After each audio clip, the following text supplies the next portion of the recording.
Hi, காலை good morning, வணக்கம். வாங்க இதேக்குள்ளே போகல. அடுப்பு ஆல்ரெடியாக பற்ற வச்சுட்டேன். சாதம் வடிச்சேன்னா சாதம் வடித்ததில் அப்படியே வானில் எடுத்து வச்சுட்டேன். புளி சாதம் தாங்க செய்கிறேன். வாங்க, சும்மா கொஞ்சோண்டு தான் சாதம் செய்கிறேன்.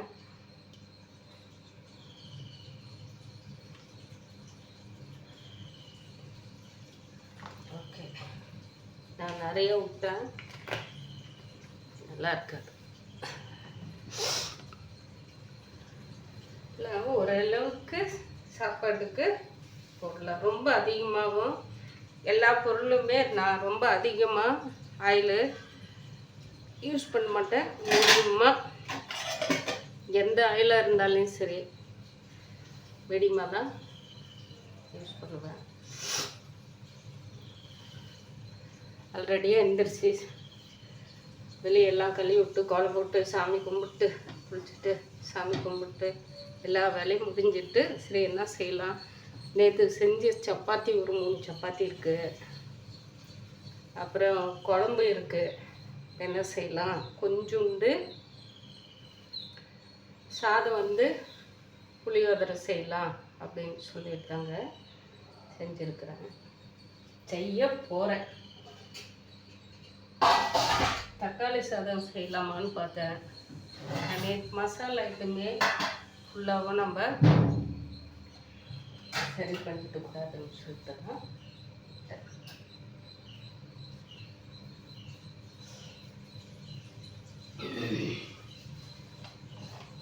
கொஞ்சோண்டு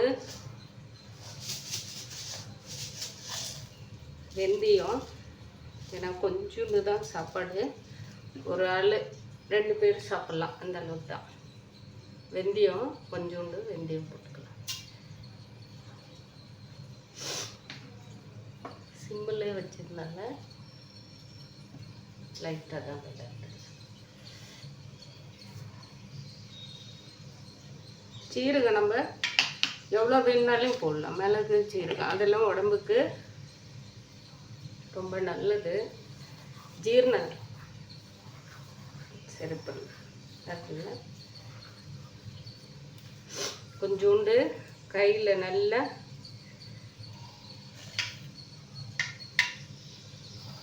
அப்படி பண்ணி ஜீரகத்தும் போட்டுடலாம். இதில் பூண்டு ஒரு 10 பல்லு பூண்டு எடுத்து நல்லா தட்டி வச்சுருக்கிறேன். வேர்க்கடலை, தேங்காய் நீங்கள் போட்டு செஞ்சு சாப்பிட்டு பாருங்கள். உங்களுக்கு டேஸ்ட் எப்படி இருக்குன்னு சொல்லிட்டு நீங்களே சொல்லுங்கள். ஏன்னா இந்த தேங்காய் போட்டு செய்கிறதுனால சூப்பராக இருக்கும் டேஸ்ட்டு. எல்லாமே ஒன்றா கொடுத்துக்கலாம். இதில் எண்ணெயில் நல்லா வறுப்படணும்.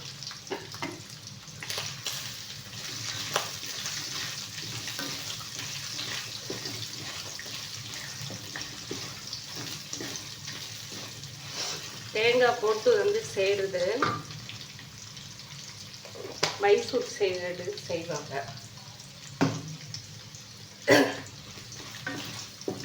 புளியோதரைக்கெல்லாம் இப்படி நம்ம தேங்காய் போடுறது அப்படின்னு சொல்லிட்டு செய்வாங்க.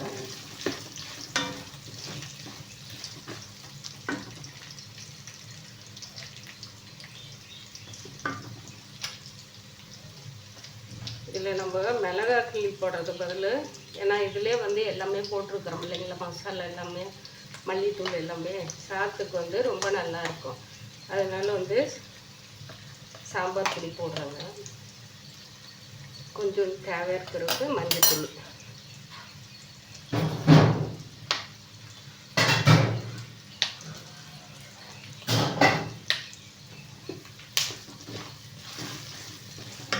நம்ம தேங்காய் போட்டு செய்கிறதுனால இந்த புளியோதரைக்கு நல்லா டேஸ்ட் கொடுக்கும்.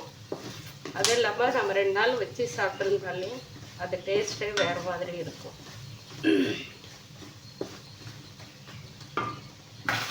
கல் உப்பு போட்டுக்கலாம். ஏன்னா சாதம் கம்மியாக இருக்கிறதுனால அதிகமாக போட்டாங்க.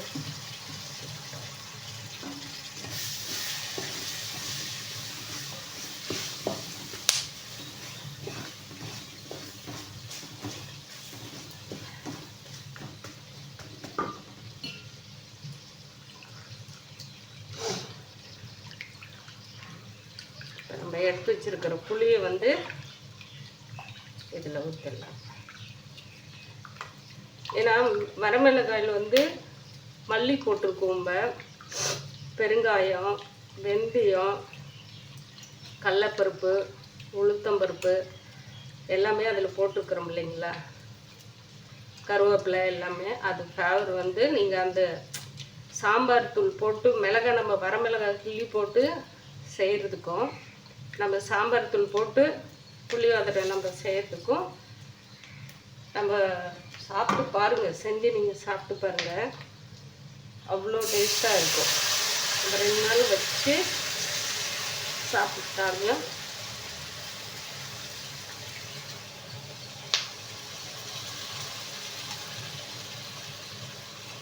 அவ்வளோதாங்க.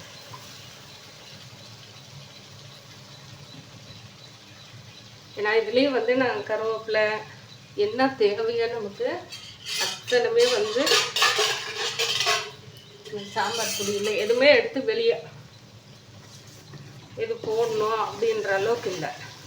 ஏன்னா அந்த அளவுக்கு வந்து நம்ம இதுலேயே போட்டு செஞ்சுருக்கறதுனால டேஸ்ட் இது வந்து நல்லா இருக்கும், சாப்பிட்றதுக்கு வந்து நல்லா இருக்கும். இந்த வேர்க்கடலை, தேங்காய்,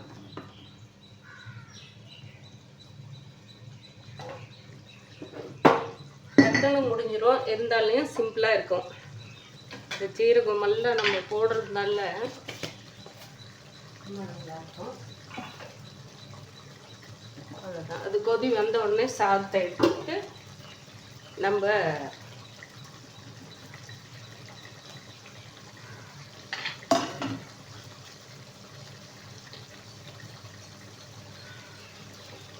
பெருங்காயம் மட்டும் நம்ம கொஞ்சம் எக்ஸ்ட்ரா போட்டுக்கிட்டோம்னா போதும்.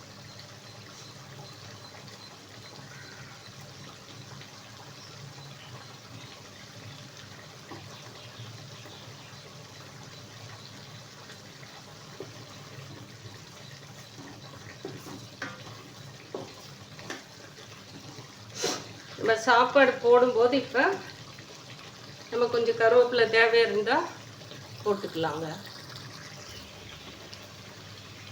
சரியான வாசங்க, செமையாக இருக்குது.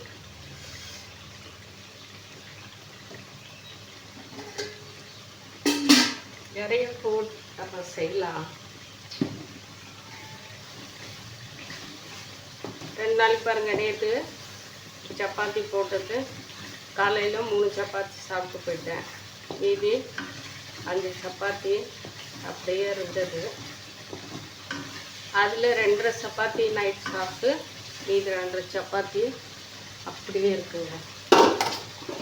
குழம்பு இருக்குது. டக்குன்னு நம்ம செய்ய இல்லாத டைமில் வந்துடுறாங்க யாராவது ஒரு ஃபஸ்ட்டு. அப்போ என்ன செய்கிறது, 2 சப்பாத்தி சரி.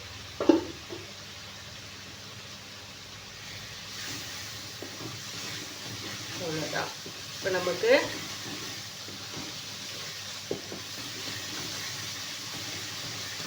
இந்த புளி வந்து நல்லா புளிக்கிறதுல தருங்க. இப்போ வந்து கருவேப்பிலை வந்து நம்ம செடியில் அப்படியே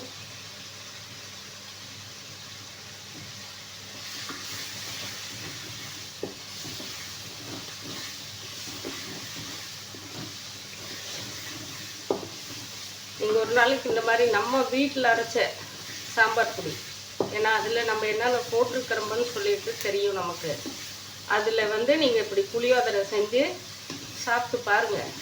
இப்போ செஞ்சுட்டு மத்தியானத்துக்கு வச்சு நல்லா பசியாக இருக்கிற டைமில் வச்சு சாப்பிட்டு பாருங்கள் எப்படி இருக்குன்னு சொல்லிட்டு உங்களுக்கே பிடிக்கும். அவ்வளோ டேஸ்ட்டாக இருக்கும், சிம்பிளாக இருக்கும். என்னோடய சமையலை பொறுத்த வரைக்கும் சும்மா கஷ்டம் முசான்ட்டுன்னு நல்லா அவங்கவுங்க வசதிக்கு அந்த மாதிரி பண்ணுறாங்களேன்னு இதாக இருந்தாலையும் கரெக்டாக போடுன்னு நினைக்கிறேன். பெருங்காயம் இப்போ வந்து சாதத்தை எடுத்து நம்ம கொட்டிடலாங்க. அவ்வளோதான்.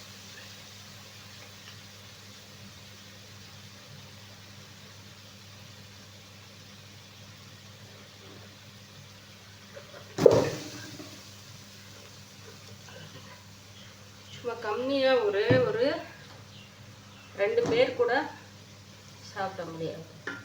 நல்லா பசியாக இருந்தால் சாப்பிட்றலாம், ஒருத்தரே சாப்பிட்லாம். அந்தளவுக்கு கம்மியாக தான் செஞ்சேன்.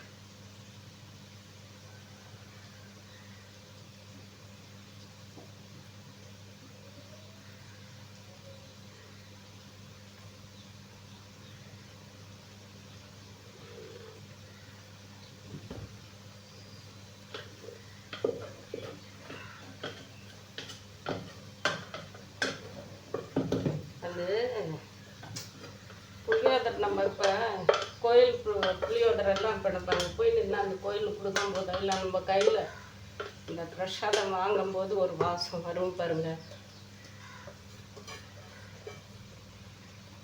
இப்படியே இருக்குங்க.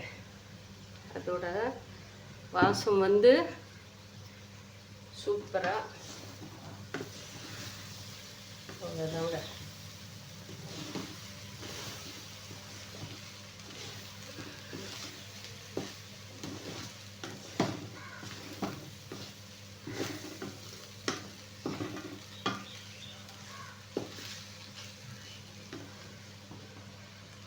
இன்னைக்கு சாமிக்கு வந்து பிரசாதம் புளியோதரை தான்.